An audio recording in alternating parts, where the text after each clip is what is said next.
ধূপগুড়িতে প্রকাশ্যে তৃণমূলের গোষ্ঠীকন্দল। ধূপগুড়ির বিধায়ককে অপদার্থ বলে কটাক্ষ তৃণমূলেরই নেতাকর্মীদের একাংশের। দলীয় কর্মীদের সঙ্গে যোগাযোগ রাখেন না বিধায়ক, এমনই বিস্ফোরক অভিযোগ ধূপগুড়ি তৃণমূল কর্মী সমর্থকদের। ধূপগুড়িতে প্রকাশ্যে তৃণমূলের গোষ্ঠীকন্দল, ধূপগুড়ির বিধায়ককে অপদার্থ বলে কটাক্ষ। ঝিলাম দেব আমাদের প্রতিনিধি রয়েছেন টেলিফোনে। কি জানা যাচ্ছে ঝিলাম?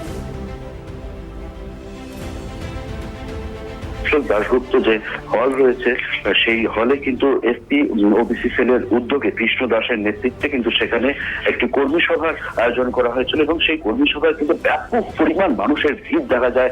প্রচুর পরিমাণ মহিলা থেকে শুরু করে নিয়ে একদম ইয়ং সমস্ত জেনারেশন মানুষকে দেখা যায় সেখানে কিন্তু সেই কর্মী সভায় উপস্থিত হতো। সেই ভরা সভার মধ্যে কিন্তু দেখা যায় তৃণমূলের একাধিক নেতৃত্ব সভা মঞ্চ থেকে তৃণমূলের যিনি বিধায়ক রয়েছেন নির্মল চন্দ্র রায় তাকে কিন্তু একেবারে সরাসরি তাকে বিভিন্ন কটূক্তি ভাষা বিভিন্ন ভাষায় কিন্তু তাকে আক্রমণ করা হয়। তিনি কোনো যোগাযোগ রাখেন না সাধারণ মানুষের সাথে থেকে শুরু করে আরো বিভিন্ন রকম ভাবে কথা বলা হয়, যার জন্য কিন্তু স্বাভাবিকভাবে একটা বিশৃঙ্খলার সৃষ্টি হয়। অন্যদিকে এই সভাকে ঘিরে কিন্তু দেখা যায় যে যারা এই ধূপগুড়িতেই রয়েছে, যারা জেলা সাধারণ সম্পাদকের দায়িত্বে রয়েছে এবং তৃণমূলের অন্যান্য যারা নেতৃত্বরা রয়েছে তাদেরকেও কিন্তু এই মঞ্চে দেখা যায়নি। স্বাভাবিকভাবেই কিন্তু এই ঘটনার পরে একদম তৃণমূলের গোষ্ঠীকন্দল ধূপগুড়িতে প্রকাশ্যে এসেছে।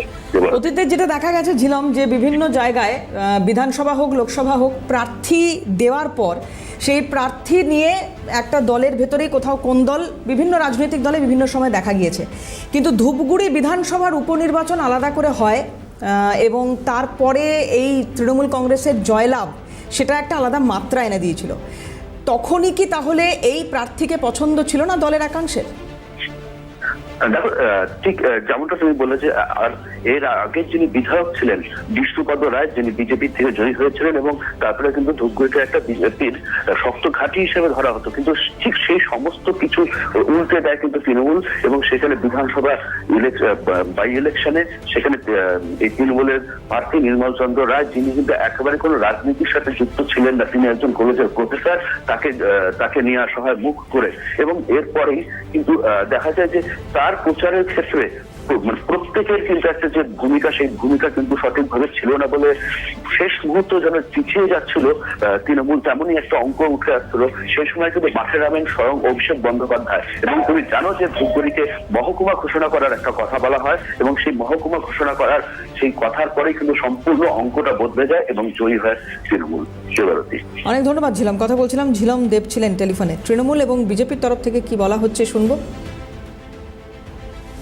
সম্মিলনে তো ক্ষোভের কথা বলবে, এটারই নাম তো সম্মিলন, পার্টির সম্মিলন। এটা তো প্রকাশ্য মিটিং নয়, এটা তো আমাদের হচ্ছে ইনডোরের মিটিং এবং সেখানে যদি মনের কথা কর্মীরা বলতে না পারে তো কোথায় বলবে?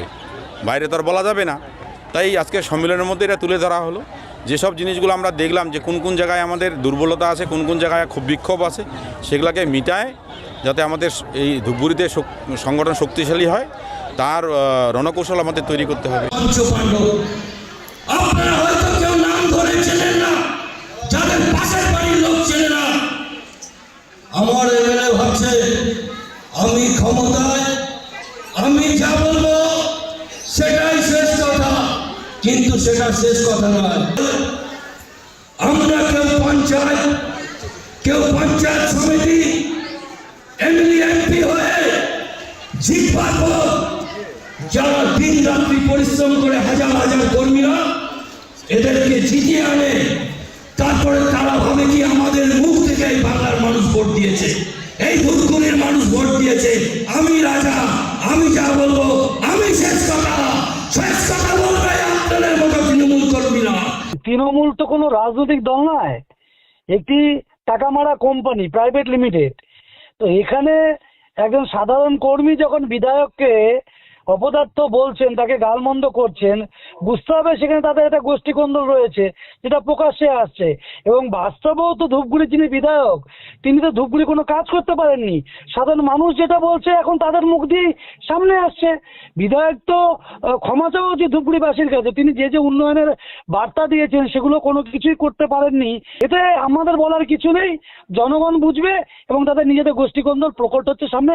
আগামী দিনে দেখবেন যে আরও প্রকট হবে, তাদের মধ্যে মারামারি আর অনেক কিছু দেখতে পারবেন। সময়